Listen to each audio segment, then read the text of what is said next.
CS3301 data structures. So இந்த சப்ஜெக்டில் part be part சியில் என்னென்ன மாதிரி கொஸ்டின் கேட்கலாம் அப்படிங்கிறத இந்த வீடியோவில் பார்க்கலாம்.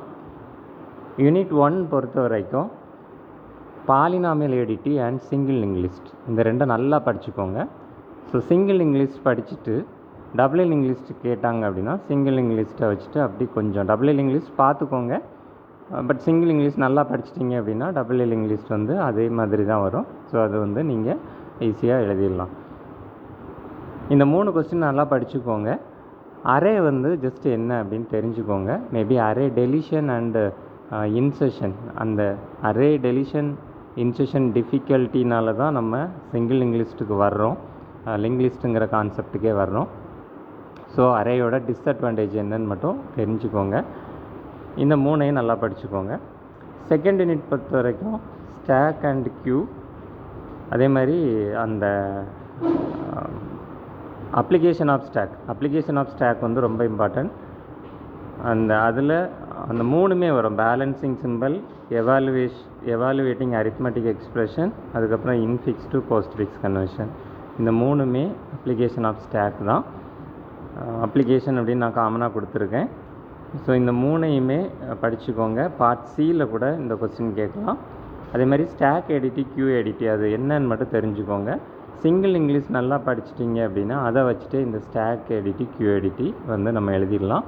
ஸோ அது எல்லாமே நான் டீட்டெயிலாக பின்னாடி இண்டிவிஜுவலாக 16 மார்க்கை எக்ஸ்பிளைன் பண்ணி கொடுக்குறேன்.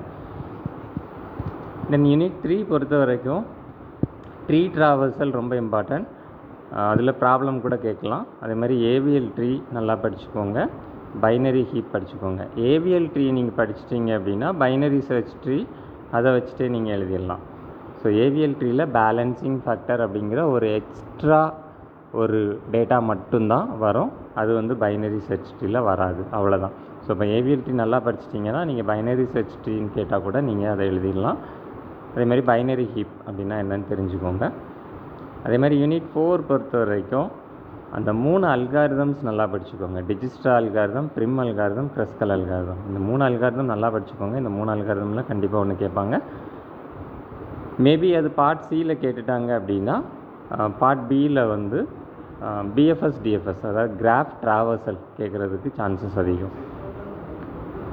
தென் யூனிட் 5 பொறுத்த வரைக்கும் இதில் 3 கான்செப்ட் இருக்குது. அதாவது சர்ச்சிங், ஷார்ட்டிங், ஹேஷிங். இந்த 3 இருக்குது. இந்த 3ல் நீங்கள் 2 கொஸ்டின் படிச்சிட்டிங்கன்னா கூட பார்ட் பி அட்டன் பண்ணிடலாம்.